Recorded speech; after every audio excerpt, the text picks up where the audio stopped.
Everyone, welcome to another edition of Founder Wisdom Podcast. Today we have a very interesting guest. His name is Artur Sousa. He is CEO and founder of Adopets, and he has led a bunch of other interesting startups. And just before we hit the record button, him and I were talking about the nature of being an entrepreneur, the why, and so forth. So we may talk a bit more about that, about pets, about entrepreneurship, and a whole bunch of other topics in between. So Archer, welcome to the pod.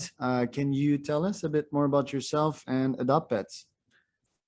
Thank you, Charles. I'm very happy to be here. Adopets was born, nearly 7 years back. We were born through fully out of, an opportunity. Yeah. We were opportunistic. We were looking at my wife and I at the time. We wanted to adopt a pet. We hated the process, Charles. Mm, Way too cumbersome, very paper driven, very manual.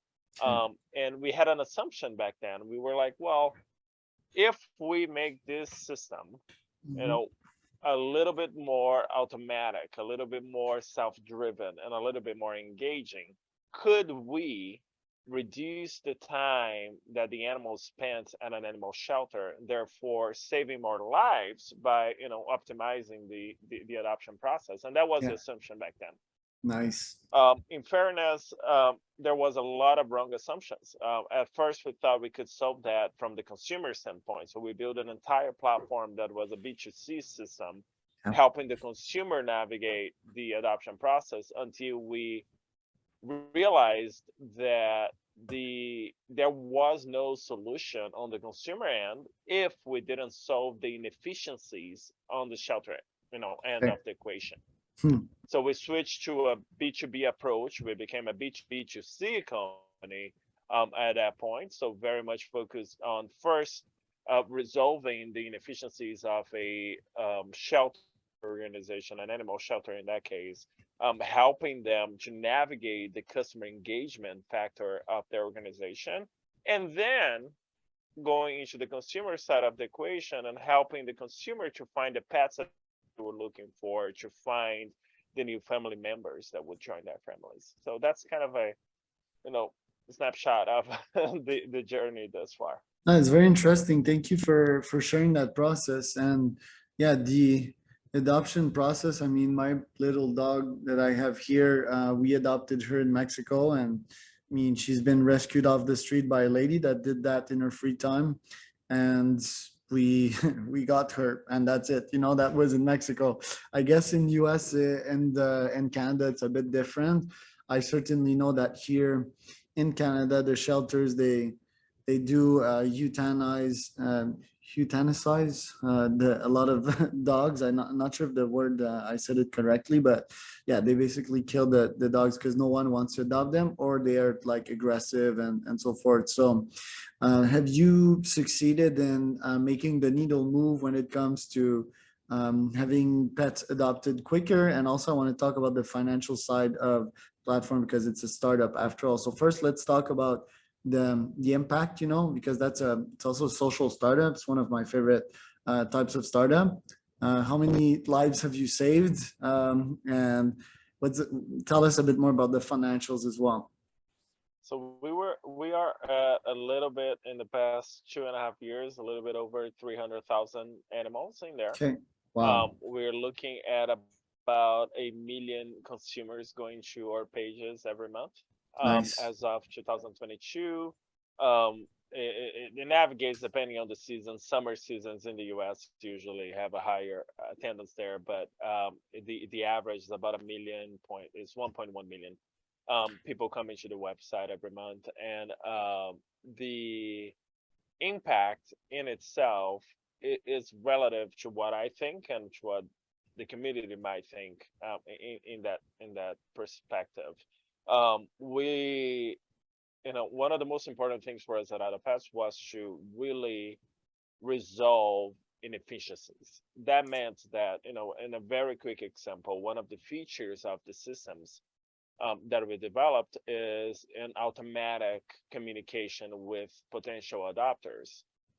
as silly as that sounds, that meant that, even if a efficient shelter had template responses ready to go, and they just had to copy and paste and change the name of the animal, change the name of the person, and go. We're still talking about a 3 minute on average for every animal that was adopted. Hmm. For every email that was sent in the process of an animal getting adopted, which is on average 17 emails in there. So we are Hmm. talking about over 45 minutes Hmm. of time saved for every animal adopted. Now, Adopet's sweet spot is any shelter, including Canada, mind you. We have Edmonton and a few other shelters uh, um, in Canada there. That if we're looking at anywhere in between 1,000 adoptions to, like, we have New Zealand, the country, as a client, so the Hmm. entire shelter network in the country is a partner of ours. Um, you are multiplying that for only on that feature, the 17 males times 3 minutes at the very least, Okay. which would be maybe copy and paste and changing the name. Okay. The AdopEs process really saves, on average, about 85% of the usual time that it would take on adoption happening conventionally versus using the system to optimize it. So that's really the mission that we set out to accomplish, and I think we can do more, and we will continue to do more. But so far, I am proud. I'm proud of what we have accomplished. We Oh were yeah, three hundred way ahead of the thousand. curve. That's Yeah. huge. That's something to be proud of. I mean, yeah, I'm like not there at all in comparison, if comparison is such a thing. But good job on that. Hats off. Thank you. In terms of finance, like how much do these shelters pay you? You take transactional fee as well. Tell us a bit more about the financial side here. So it depends on the organization. The standard model of AutoPets is on a transaction fee base. So we charge on every adoption completed in the system, and should the shelter themselves is actually free. The transaction fee is paid by the adopter on the consumer side of the equation. There are a few shelters, especially municipalities, shelters that are owned or operated by cities, in which they have to go through procurement processes and would require an annual contract. So we have a few exceptions that would land into an annual contract that can be anywhere in between, depending on their volume of clientele. We would be looking at anywhere in between 15,000 a year to $35,000, or it really, there is no roof to where it can go because it varies on the volume. The largest one we have is $40,000 a year nowadays. Um, Forty thousand but dollars. What do you mean by that? Where the I missed that part. so that's $40,000 American dollars in that case a year to use the software for their organization. Okay, okay. So that's not for shelters. That's more for governments. That would be for shelters that operate in a government structure kind of thing. Got it. And the private shelters, you don't charge them anything? Anything for private Huh. shelters, actually, AutoPets becomes a net positive income for the organization because it's paid by the adopters, and about 67% of all adopters that go through the system donate. And the donations not only cover the processing fee, but they actually go beyond into increasing the revenue for their organization. So for the vast majority of our partners, we are actually helping them get more money than actually paying anything at all for the software. Hmm. And what are your processing fees? You take 1, 2, 3%? We take $5 or 5%, depending on the adoption Whichever is fees. highest. Huh. Varies, whichever And highest. Yeah, and and adoption they fees are vary a for the lot depending on government where. or are they for the shelter? It depends on the organization. So I would say that if we were to summarize, there are three types of organizations in the animal welfare, sphere. One are rescues, are just people that do out of love. They have often no business structure behind it. They're not even a nonprofit. Some are, but they're very much just a group of people that get together and try and help to save animals.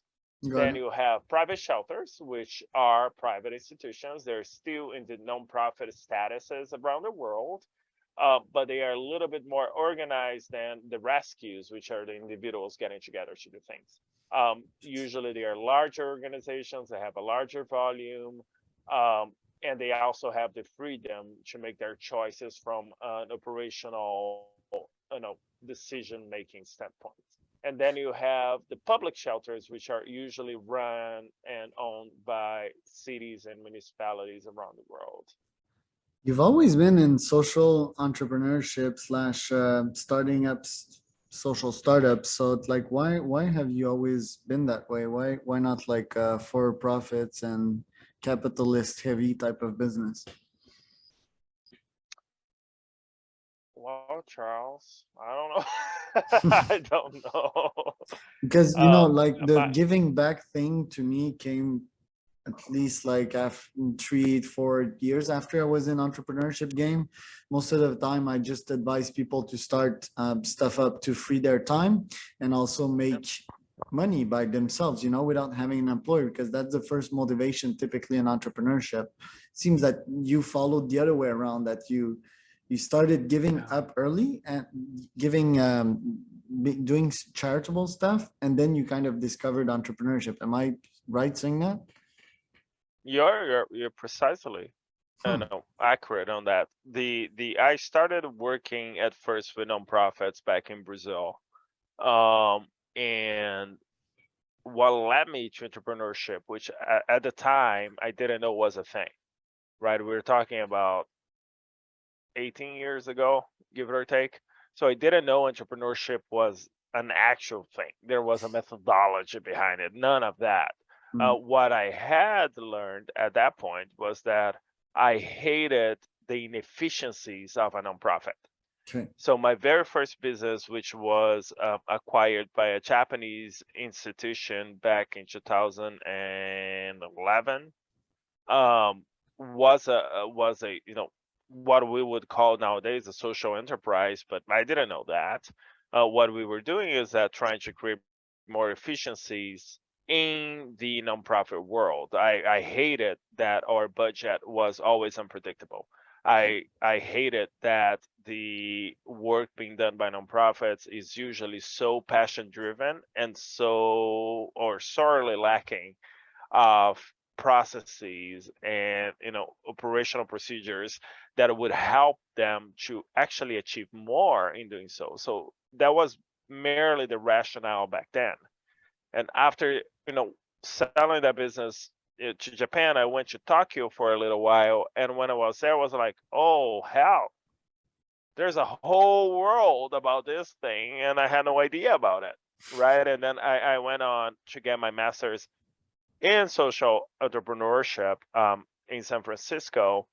So there is always this lingering feeling about how can I give it back? How can I do, or how can I impact and affect change in a way that is beyond just my own life and it goes, to the broader society. But I'm not gonna lie, or um, you know, give Embellish. anyone the impression that that Mm. is the easiest path whatsoever. My next business is not at all in the social entrepreneurial world Well, whatsoever. I I think want to know I've about that next business. I will tell you at some point. Can you tell us Right now the I'm broad still lines, or you're still trying to figure it out? I so right now it's in stealth. We already have a few clients on it. I am contractually on my the company that acquired my last business. I am not supposed to be doing anything else, so I can't talk about it right now in a Okay. podcast. So But I'm happy to Adopets tell you has more. been acquired or what? It has closed out as of May 2022. Wow. Okay. Super cool. Can you disclose the amount? I can't, unfortunately, contractually I cannot. But Was it in the we were seven acquired. figures? It was in the eight figures. Holy shit. Wow. Okay. I mean, yeah, that's pretty cool. I wasn't expecting that because I don't know, man. Well, first, I want to ask you that, does Adopt Pet starting giving you headaches, to reach out to these animal shelters type of, did you had some stuff about that particular industry that would turn you off? Is that why you sold? There were a lot of things that turned me off in the process. I think it reconnected me with my, the beginning of my career working with nonprofits. Mm, So there were a lot of things that, you know, if I can give you an anecdote here, is that I had a client, for instance, that sat down with me and said like, hey, you mentioned that Adopets would be free for us, but it's not free. We are paying a transaction fee every time and whatnot. And then I spent a couple hours working with that client with their reports to show them that actually they were making nearly 5 times the amount of money they were making before.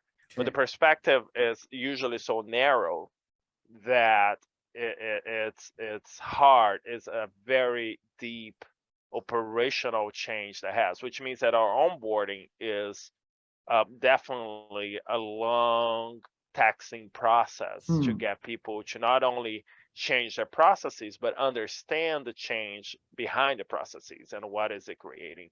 Because what So I've that seen is in part of the reason. nonprofits is like people that have a big heart but don't have a big brain, in terms of business. If I really want to sum it up, they want to save the world, but just like hippies, they don't know where to start. They lack the IQ that is needed to save the world, because I mean, the heart is good. You have the intention, you have the love, you have the energy, but it's like energy not well spent if you don't have a plan and if you don't execute on that plan. Am I right in saying that that was the mood as well in the domain?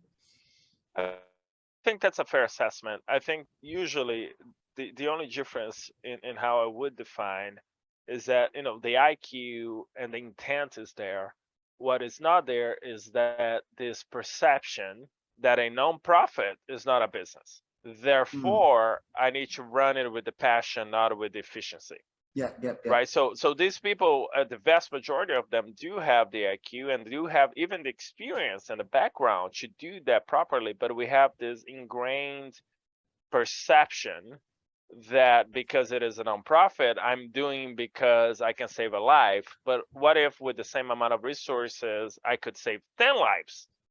And that comes out of efficiency and processes and whatsoever. So that is the gap, in my opinion, in the average nonprofit, field, Yeah. which is uh, a nonprofit is a business still. The only difference is that you still need to have revenue, whether that is from donors, from campaigns, from events. It doesn't matter. You still need revenue. The only difference is that whatever is net out of that revenue, you're reinvesting in the cause. But that doesn't change the fact that you're a business and you still need to be positive at the end of the year. Yeah. And I think that's the gap on the mentality. Is that no, I'm doing out of passion. If I can save one life, that's good enough. But sometimes and often, you can save a lot more lives with the same amount of resources if you really take a business approach to how to affect change. Yeah, use science, use math, use numbers to calculate and measure stuff, this brain, a lot of people, are the opposite in the business world. They use their brain way too much and they don't have enough heart, which is why, I think the best social startups are like 80% brain, 20% heart, in my opinion, because you still need the heart, you need the passion, but if you look at Wall Street, for example, it's like almost 100% brain. That's why people kill themselves. That's why they become unhappy billionaires. I think that's also a problem. How would you describe the state of social startup? Do you think there's more and more of these social startups happening nowadays? I do. I think that is very little because of the Wall Street mentality, Okay. and a lot more because of the millennial kind of Mm, approach to living, which is, I gotta be meaningful in some way. I gotta contribute in some way. So the entrepreneurs of our generation, Charles, they whether they do it for marketing purposes or growth, there is a lot more need to adapt and include equality intentions and impact in other ways. Even when you're looking for a full-on fintech, fully from for profit and all of that, there are a lot of elements in there that we wouldn't see 5, 10 years ago. And that when we talk about diversity in leadership and board members and whatnot. So there are a lot of change that comes out of the fact that the group that is now being the next generation of leaders, or the current and next generation of leaders, are looking at a meaningful existence of their businesses and a meaningful you know uh, um, play and impact Yeah. of their businesses. I'm how can I say this? I'm not pleased with what I'm seeing in my generation. I'm not a good sample size. I'm not a good sample to evaluate of my generation. But if I check at people around my age or younger, I'm kind of scared to see what there is. I see a lot of too much emotions, too much heart, not enough IQ in these generations. But if you also look, I mean, all generations, they have pros and cons, but I see a lot of emotional confusion in our generation. I think we went too deep in the EQ part of things.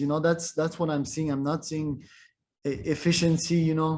I'm seeing projects that are given up on like quite quickly. I'm seeing people that don't really know what they want in life, that are still searching for themselves in my generation.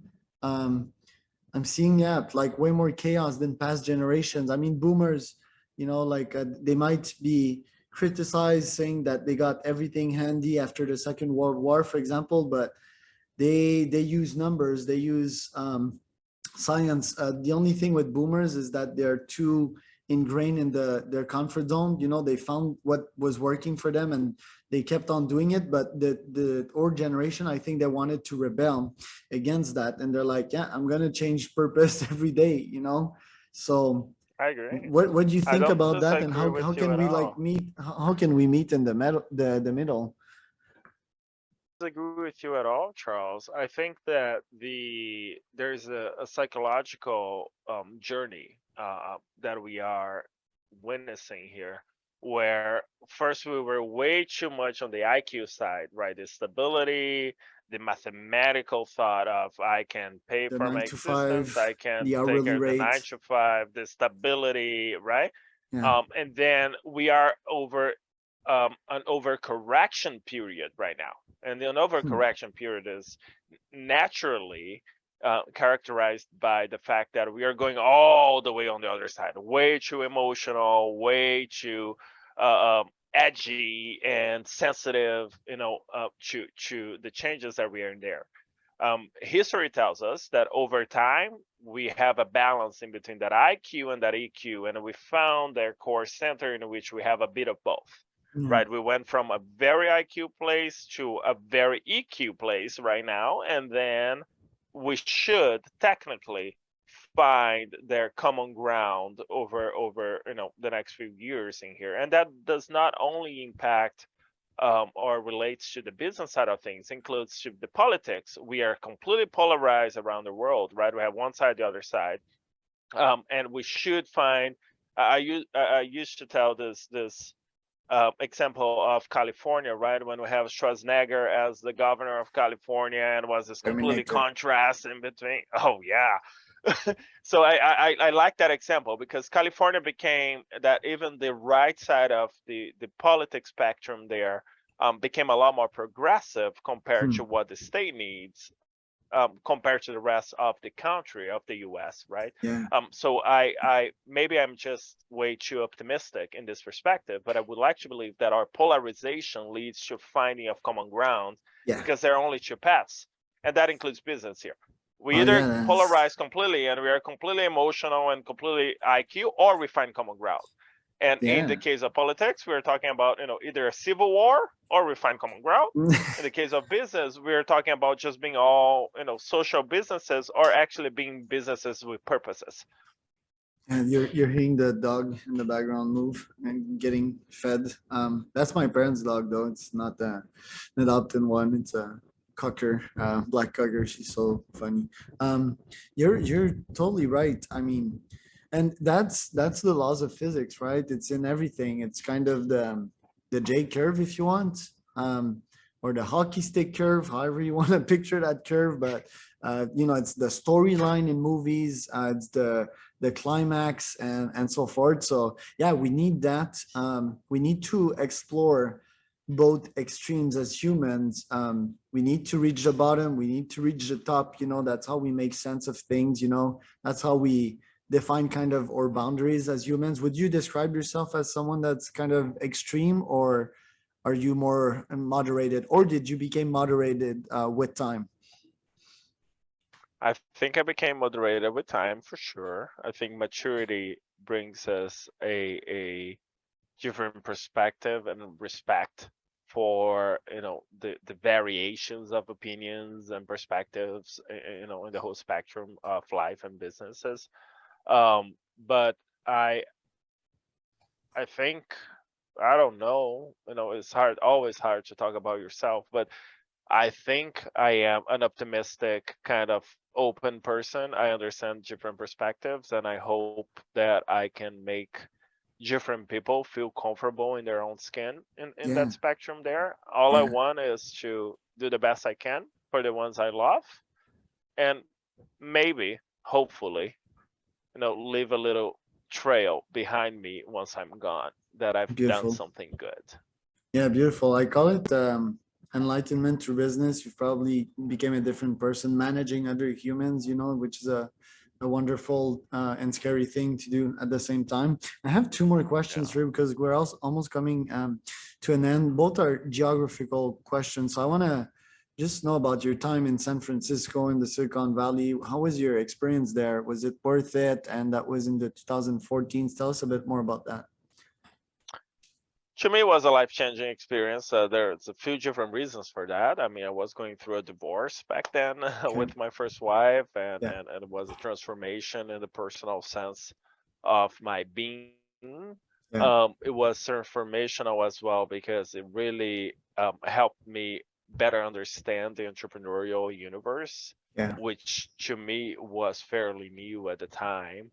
Mm, Um, and I think the third layer of that is it was to somewhat understand my place in the world.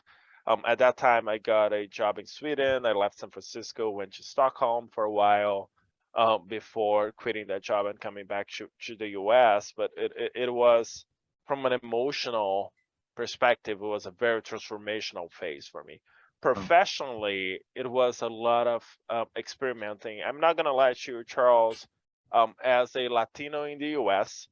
Uh, it may be a sad, affirmation to put it out there, but I happen to be white. So unless I talk, nobody knows I am Latino. So I don't correct. suffer as much of the rejection that happens out there. And Okay. even then, like with a master's degree, a UN prize, and lots of experience, and sold a company before, the first job I could get in the US was paying me $20,000 a year, Okay. which Hmm. was less than I had been making, 5 years earlier in Brazil, which Okay. currency wise is like this massive gap, right? What? So there was a lot of adapting to the reality that, um, I'm sorry if I'm being too honest here, but to the reality that nothing that I had done before, Sweden, Japan, Brazil, nothing really mattered in the US. The US had this really race driven approach Right. to one's value Hmm. that even though, sadly, I am lucky to be white and not have that ahead of time. As soon as I Yeah. talk and you hear my accent, I'm not from here, and I got to experience that side quite a bit. So it was Hmm. very demeaning for a while in Okay. that transition. So it's a bit of that story there, but over time, and just keeping your head down and doing what you do best, it worked out just fine. And I love my life. I love my family. I have 2 kids. We are happy, thankfully, and I love the US in that sense. I think it's just a fair understanding that there are different variables at play Yeah, in the different journeys that take 100%. place. Well, thank you for sharing that. And the next question, which is the last one, we'll try to make it short because we've got less than 4 minutes left on Zoom. But how is the startup scene in Brazil? Is this growing? Is this an opportunity? Is this something you're into right now? It's a fantastic opportunity. Yeah, Over the past five to 8 years, the Brazilian market has been exploding from yeah. a startup opportunity ground. Hmm. We have some of the largest fintechs in South America, which is one of the largest markets in the world. We're Yeah. talking Brazil is the 8th largest economy in the freaking planet. And we were talking about all of South America, not all of it, but the vast majority of South American innovation being driven by the Brazilian ecosystem in there. So it's definitely a huge opportunity in Brazil. We have had a lot of advancement in the entrepreneurial journey and the tech approach to how businesses are built. Down there, I am involved. I'm going back to Brazil now in October. I have a few university talks there and Nice. entrepreneurial groups and accelerators that I will be talking to next month, I guess. Yeah. And it's a very thriving ecosystem. It's pretty cool, actually. I would Yeah, it's love very for you to exciting. go there, Charles. Yo, I need to go. I almost went to Florianopolis a couple years back when I was in Oh, Argentina. nice. And yeah, funny thing, I didn't even know that Brazil was considered Latino. I thought Brazil was like Brazil. I didn't know that you guys considered yourself as Latinos because of Portuguese. I don't know why in my brain, but that's a fun fact. Anyway, that has been cool. And yet, like, I need to hit Brazil in the next couple of years. I'll let you know when I'm there. You probably know the best Please. steak place around. They have a lot of good meat in Brazil. So and beaches and the forest and et cetera, et cetera, et cetera. I'll always defend you have to go to Rio just because I'm from there and I love there. Yeah, yeah, Rio is But if looks when you amazing go, with the you let me know. statue. Maybe we get to be there at the same time. Yeah. Yeah, yeah, and yeah, I mean, from an investing standpoint, Latam is like #1 on my radar. Startups from there are definitely the most exciting. There's not a lot of quality entrepreneurs, and when you find them, they can demolish a market, because the market is very ripe for these solutions, as people got connected to internet and got kind of in touch with like what the others are living in this world, and economically they're making more money and so forth. So very, very interesting. Last question for you, Artur. Where can people find out more about you? I think the closest place to understanding my journey would be LinkedIn. Yeah. So there's a lot of information about me there. Otherwise, sending me a note. My email, happy to share, is Artur, no H, Artur, at Adopets, ADOPETS.com. And I'm happy to be of service to anyone out there starting their journey, in the middle of their journey. I think that people like you and me, Charles, we got to get together. Yeah. It is I have a a mastermind for you, statistically, so I'll send you that after. I You would need to be love there. that. I would love to. I think it is, if we were to be honest, is a very complicated, challenging, and if you don't mind my language, shitty journey for most people. But if we Yeah. stick together, we actually might see the pot of gold right at the end of it, Yeah. as long as we are working together. Yeah, man. Super good. Thank you for your time today. Have yourself a great weekend. You too, Charles. Thanks for having me. Have a Bye. beautiful one.